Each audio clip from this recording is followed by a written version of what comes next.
എല്ലാവർക്കും നമസ്കാരം കേട്ടോ. ഞാൻ പറമ്പിൽ തന്നെയാണ് ഉള്ളത്. ഇത് നോക്കി, ഇതാണ് നല്ല റെഡ് ചാമ്പക്ക. കണ്ട ചാമ്പക്ക നിങ്ങൾ ഇന്ന് കണ്ടു. അയ്യോ, ഇത് തൊടുമ്പോൾ തന്നെ എല്ലാം പോകണൊക്കെ മൂത്ത് നിൽക്കുകയാണ്.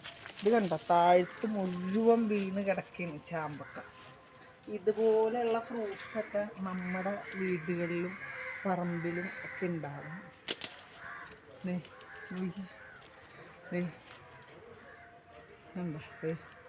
നമുക്ക് കഴുകാൻ വേണ്ട, ഒന്നും വേണ്ട. അത്യാവശ്യം പുളിയും മധുരമൊക്കെ ഉണ്ട്.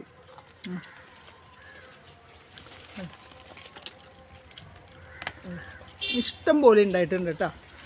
അപ്പോൾ ചാമ്പക്ക ഇതുണ്ട്, ചാമ്പക്ക ദേ അവിടെ ചാമ്പക്ക ഉണ്ട് കണ്ടോ. അതിൻ്റെ ഉള്ളിലേക്കൊക്കെ ഇഷ്ടം പോലെ ഉണ്ട്. ഇത് കണ്ട, താഴ്ത്ത് മുഴുവൻ വീണ് കിടക്കാനുണ്ട്. ഇവിടെ കുട്ടികൾക്കൊന്നും അത്ര ഇഷ്ടമില്ല. അതിൻ്റെ പേരിൽ ഈ സാധനം നമുക്ക് വീണ് കിടക്കണത്. ഇതുണ്ടോ ചാമ്പക്ക.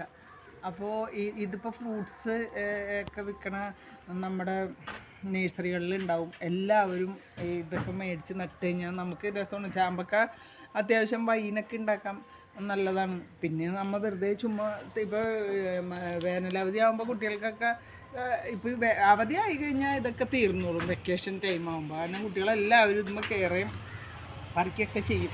ഇപ്പോൾ 2 നേരം നനക്കണുണ്ട് കേട്ടോ. അതുകൊണ്ടാണ് ഇത് ഇത്ര ഭംഗിയായിട്ട് നിൽക്കണത്. ഇത് ഇഷ്ടംപോലെ ഉണ്ടായിട്ടുണ്ട്, നല്ലോണം കാ പിടിച്ചിട്ടുണ്ട്. അപ്പോൾ എല്ലാവരും ഇതുപോലെയുള്ള ഫ്രൂട്ട്സ് പ്ലാന്റുകളെല്ലാം വെക്കണം. നമ്മുടെ വീട്ടിലുണ്ടെങ്കിൽ നല്ലതല്ലേ. Okay, thank you.